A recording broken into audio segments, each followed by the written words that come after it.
परमेश्वर के सामने समर्पण करें। जैसा कि पहला शमूएल 7 की 5 और 6 आयत में लिखा है, फिर शमूएल ने कहा, सब इजरायलियों को मिस्पा में इकट्ठा करो और मैं तुम्हारे लिए यहोवा से प्रार्थना करूंगा। तब वे मिस्पा में इकट्ठे हुए और जल भर के यहोवा के सामने उंडेल दिया और उस दिन उपवास किया और वहां कहने लगे कि हमने यहोवा के विरुद्ध पाप किया है।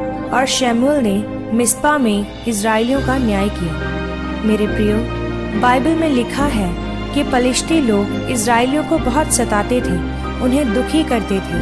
इसलिए शमूएल ने सभी इजरायलियों को मिस्पा में इकट्ठा किया ताकि पलिश्तियों के साथ युद्ध लड़ें और उन पर विजय प्राप्त करें। मिस्पा शब्द का अर्थ होता है अपने आप को समर्पित करना, परमेश्वर के आगे अपनी इच्छाओं को समर्पित कर देना कि वह हमें छुड़ाए या ना छुड़ाए, वही हमारा परमेश्वर है। शमूएल का भी उनको मिस्पा में इकट्ठा करने का मकसद यही था कि वे अपने आप का समर्पण करें, सभी अश्तारोत देवियों को अपने बीच से दूर करें, परमेश्वर की उपासना की ओर अपना मन फिराएं, घुटनों पर आएं, ताकि परमेश्वर उन दुश्मनों को उनसे दूर करे। शमूएल ने कहा कि तुमने पाप किया, इसीलिए परमेश्वर ने उन दुश्मनों को तुम पर भेजा, लेकिन अब अगर तुम तौबा करोगे तो ये दुश्मन तुमसे दूर हो जाएंगे। लिखा है कि मिस्पा में सभी इजरायलियों ने उपवास के साथ सभी पापों से तौबा की। इसी तरह से अगर आप भी अपने पापों से तौबा करेंगे,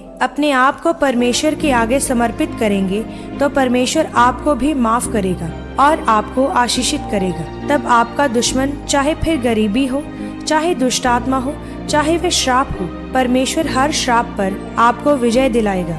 लिखा है कि मिस्पा में इजरायलियों ने अपने आप का समर्पण किया, तब परमेश्वर ने उनको पलिश्तियों पर विजय दिलाई। लिखा है कि शमूएल ने शेम और मिस्पा के बीच में एक पत्थर रखा, जिसको उसने एब्नेजेर का नाम दिया, जिसका मतलब है सहायता का पत्थर। लिखा है कि परमेश्वर ने अपने लोगों की सहायता की। परमेश्वर ने बादल को बड़े कड़क के साथ गरजाकर पलिश्तियों को घबरा दिया और वे इजरायलियों से हार गए। यह तब संभव हुआ जब इजरायलियों ने परमेश्वर के सामने अपने आप को समर्पित किया। मेरे प्रियो, उसी तरह से परमेश्वर आपके जीवन में काम करना चाहता है तो वह मददगार को भेजता है। परमेश्वर कभी भी किसी का पक्षपात नहीं करता। अगर आप परमेश्वर के साथ पवित्रताई में चलने का प्रण करते हैं तो परमेश्वर आपके जीवन में आपके परिवार को आगे बढ़ाने के लिए ईश्वरीय मददगारों को भेजेगा और आपको आशीषित करेगा। आमीन।